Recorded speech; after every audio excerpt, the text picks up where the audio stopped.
લાલભાઈ લાલભાઈ તમને એના ભગવાને જ મોકલા. લાલો હિટ થવાનું સફળ થવાનું કારણ શું? સાચું બોલો લાલભાઈ. હિટ થવાનું એક પણ કારણ એમાં નથી, માટે આ પિક્ચર હિટ છે. એક પણ સ્ટાર કલાકાર નથી, એક્શન નથી, એવી જોરદાર કોઈ એવી VFX ની ઘટના નથી. તમને નથી ખબર ને? પહેલો એના ભાઈબંધને કહે છે કે લાલો જોઈ યાર, ક્યાં વાત. તું જોઈ યાર. પાર્થિવને આ ફિલ્મ માટે હનુમાન કહેવામાં આવે છે. કે ટીમ એ પેશન્ટમાંથી બહાર ના નીકળી. એને થયું કે ના, અહીં અટકી ના જવાય. અને ફિલ્મ સર્જક એ માત્ર થિયેટરનો ગુલામ નથી. વાહ. એ જમાનો જુદો હતો કે જ્યારે થિયેટર સિવાય ક્યાંય ફિલ્મો નહોતી દેખાતી. તો આ પબ્લિક તો પૈસા ખરીદતી જ હતી.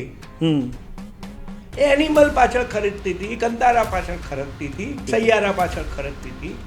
એમાંથી એણે 10% હિસ્સો જ ગુજરાતીને આપવાનું ચાલુ કર્યું અને ગુજરાતી ફિલ્મ ઉદ્યોગ ઝળહળી ગયો. હજુ 20% હિસ્સો આપશે તો તમે કલ્પના નહીં કરી શકો કે ક્યાં હશે ગુજરાતી ઇન્ડસ્ટ્રી. આપના પોતાના પ્લેટફોર્મ લલકારને લાઈક કરો, ફોલો કરો, સબસ્ક્રાઇબ કરો અને શેર કરો.